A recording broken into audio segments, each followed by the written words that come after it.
there lived a lion in the jungle, who had two attendants, a jackal and a wolf. One day a caravan was passing by, and one of the camels in the caravan was an expectant female.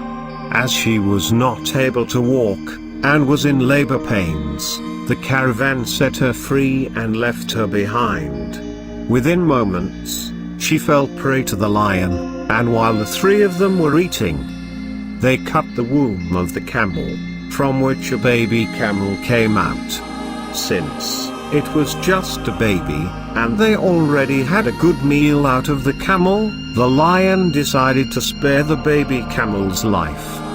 He brought the baby camel home. The lion said to the little camel, "From now onwards you will live with us, and will have nothing to fear from, even me. I will let everybody know that you are under my protection, and you can wander about fearlessly and feed on the green grass of the jungle." From then onwards, they lived happily. The four of them would tell each other stories, and the camel was always found along with the lion. One day, the lion returned home badly injured after a fight with a wild elephant. He was unable to even walk, let alone go out and hunt. Unable to bear the hunger, he asked the camel, jackal and the wolf to go in search of some small animal that he will be able to kill, even in his condition. Thus, the hunger for all three of them would be satisfied.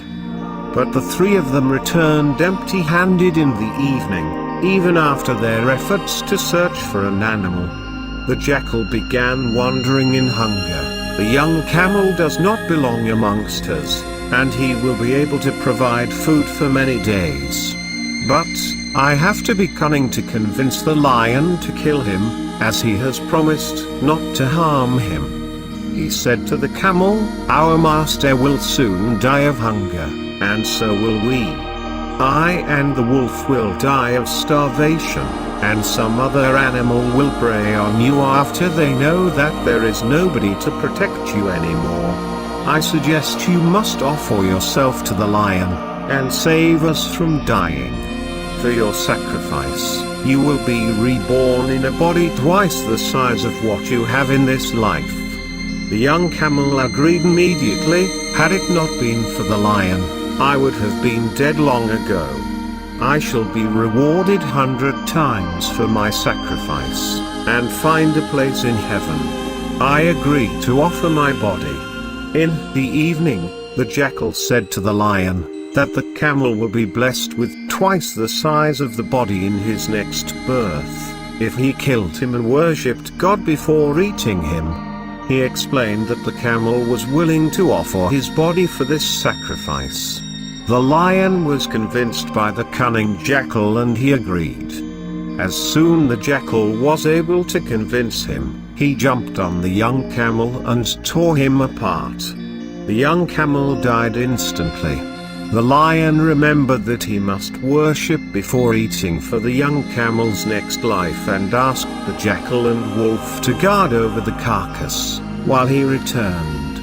He then went for a bath and worshipped the gods. When the lion was gone, the jackal thought, "How can I fool the lion and have the entire camel for myself?" He thought of a plan, and called out to the wolf, "Hey wolf! I know you are unable to tolerate the hunger anymore. Eat a mouthful of the camel's flesh and I will convince the lion by making up a story."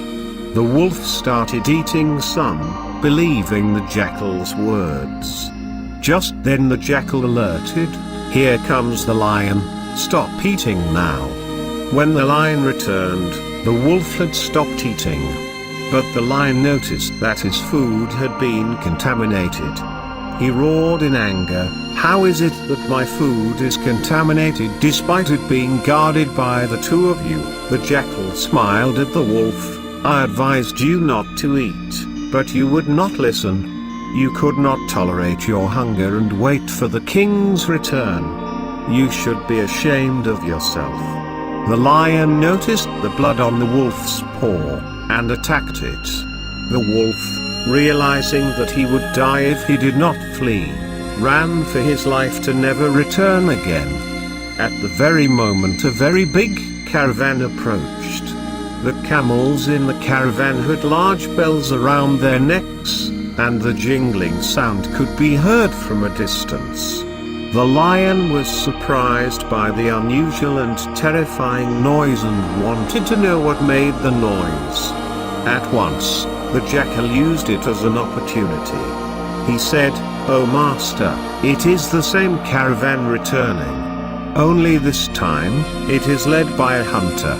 He must be very angry on you for killing the camel before the hour appointed for his death. Look, he even brings the camel's forefathers and relatives to avenge his death. I suggest you should run away from here." The lion believed him and was frightened. When he saw the caravan approaching, with so many camels, he ran for his life. When the jackal had finally gotten rid of the lion, he ate the camel's flesh all by himself. It lasted many days. The wise indeed say, "Spurn the company of the wicked, else you will come to grief."